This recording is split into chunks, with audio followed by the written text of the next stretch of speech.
রেকটিফায়ারের alarm setting system.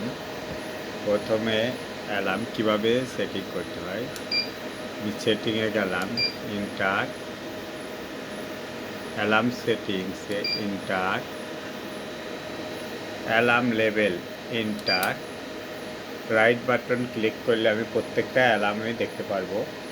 এইখানে right button click করলে যে 2 নম্বরে এসপি ডিফল্ট, এভাবে আমার প্রতিটা অ্যালার্ম মেজরে আছে এসপি ডিফল্ট। যদি একটা এইখানে রাইট বাটন ক্লিক করলে 2 নম্বরে প্রত্যেকটা অ্যালার্ম আসতেছে আমার। এভাবে প্রতিটা অ্যালার্মকে আস্তে আস্তে চাপতে হবে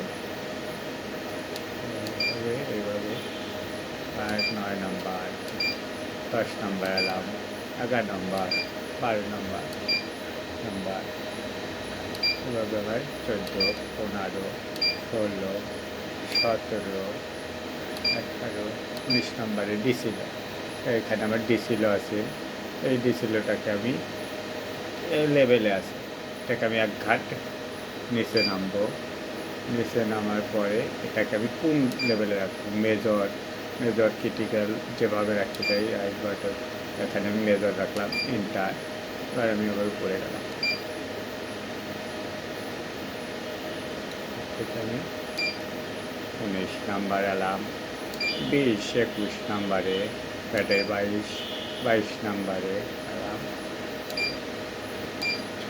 24 নাম্বারে আমার মেন্সপেলকেও ঠিক একই রূপে। আমি যদি অ্যালার্ম মেজরে আছে আমার, আমি যদি নিচে নামি অ্যালার্ম লেভেলে যে নিচে নামলাম, নিচে নেমে ইন্টার করবো, এটাকে আমি মেজরে রেখেছি।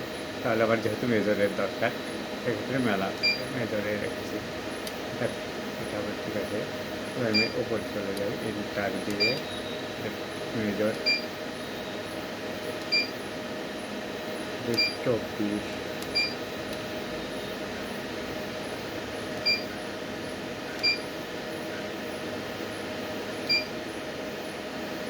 যে 25 নম্বর এলাম, 26 নম্বর, এটা আমার 27, 28,